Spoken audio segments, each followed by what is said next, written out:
Hey, my name is George Hahn. I'm a retired Master Sergeant in the United States Marine Corps, 21 years and change. Joined in 1978 because my mama was trying to raise 6 kids by herself. And I was the second oldest. My brother had already joined the service and I was next up. It was a way for us to build ourselves up, move on, and make something for ourselves and our families. Saddam Hussein invaded Kuwait. 8 days after he crossed that border into Kuwait, we were on the first thing smoking off the ground at an airport. It happened to be a Delta Airlines. It was field grade officers and above, and E9s were all in the first class lounge. But the rest of us, with all of our gear, packs, mortar base plates, mortars, rifles, machine guns, and you got one loadout. All this gear is stacked on top of you, in the aisles, under your feet, anywhere you could stash it. We finally landed in an air base in Saudi Arabia, and we were told that we were going to into an area we did not know what was going to happen on the ground when we hit. That was our introduction to Desert Shield. And when the air war started, I don't know what they were dropping on them boys, but I knew I was 15 clicks from the border and the ground was shaking enough to where my vehicle was rising up and down on its suspension. I said I got attached to the engineers to be a obstacle clearing detachment. Colonel Fulford said, all right, here's what's going to happen. And he spelled it out. You know, tanks are going to lead, they're going to set up the base of fire, the obstacle clearing detachment, OCD, you're going to pull forward, launch your MICLIC, which is a MICLIC is 1,740 pounds of C4. To give you an idea of what happens with C4, a 1-pound block will blow up a house. A 5-pound block will blow up an apartment building. And 1,740 pounds, and I learned this the hard way, if you watch it from 100 meters away, with your head sticking out of the hatch about right here, your eyeballs bounce off the back of your head and then come forward because of the concussion. At midnight, we got the order, said, go. Desert Storm is on. And we went. We hit the elbow, and we had LAR, the light armored vehicles, ahead of us as a screen.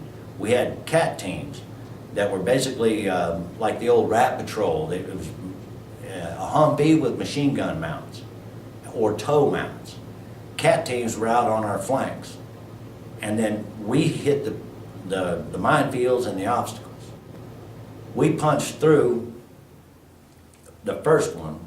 We're rolling for the second one. And of course, we're taking small arms fire, but the thing that was irritating was that a lot of times these guys would just fire one magazine to, I guess, to just prove that they did their duty, throw that weapon down, throw their hands in the air.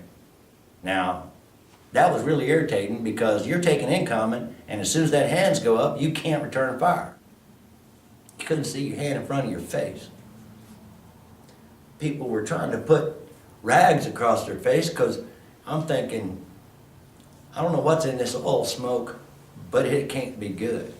We hit that second mine belt, the wind shifted, and it was like, thank God, we can now see the guys. So we're engaging these guys in a trench line. We're taking mortar fire, some sporadic artillery, and the line charge failed to go off, which sometimes happens. So you couldn't remote detonate that thing. You had to go out and put a time fuse with a plastic cap in it, which luckily for me, that was engineers. The lieutenant kicked out, of course, the lowest ranked man. He was a very short young man, but very strong, very stout. And he's wearing all this chemical protective suit, which makes him look even bigger. And plus his flak jacket, his helmet, he's got his weapon, and he's ready to go out there with his time fuse and the blasting cap. And here comes this young man running past my tractor heading for the line charge. He has to poke a hole in that cheesecloth on the outside of that C4, set the blasting cap in, ignite the time fuse, and then get back to the tractor before the dang thing goes off. You can see these impacts going off all around him as he was running up there. He hits the deck, and you see him pat himself down. And somehow he lost his his crimping pliers between the tractor and that line charge. He finally comes up and I see him, and I'm watching him, and I just start laughing because his eyes are about this big around, and he's got this little round head, and he just gray, brown, black from all the oil smoke. And he pulls out, and it looks like a doggone big pin, and he starts poking at this cheesecloth, and he finally gets a hole in it, sets his blasting cap in it, ignites that time fuse, and he's up and running. We blow through, and we're going just as fast as we can to hit that trench line, and we hit a tank trap instead. We're doing 30 miles an hour, 52,000 pounds of steel, 30 to 0, that fast. Everybody flies forward. I eat the doggone sights.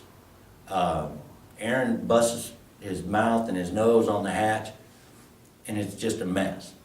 And then I'm mad.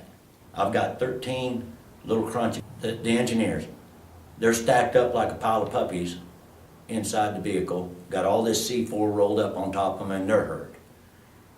And I got out of the vehicle, and I couldn't reach my backup, and I always told everybody during the practice, if one of us disappears off that battlefield in a cloud of dust, the next man has to step up because the mission has to be done.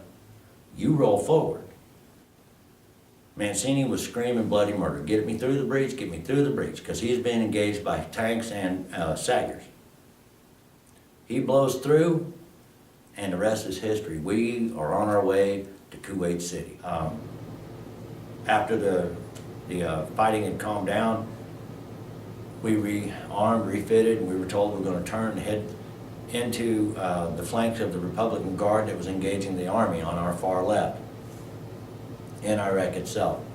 So we rearmed, refitted, got a quick op order, stand down for 12 to 14 hours. We weren't sure when we were going to cross and hit them. And that's when the President of the United States decided that the war was over, we were not going to continue, and we were not going to be the aggressors.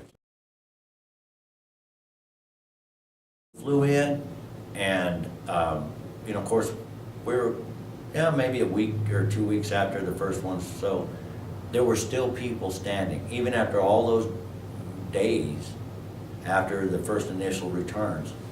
There were still people standing, waving the American flag and offering us things. It was nice to be back in the States to where you knew you were safe, and the people were so happy that we had done what we needed to do to secure Kuwait and save Saudi Arabia. We'd been in country 10 months, which is a short amount of time compared to what the kids are going through now.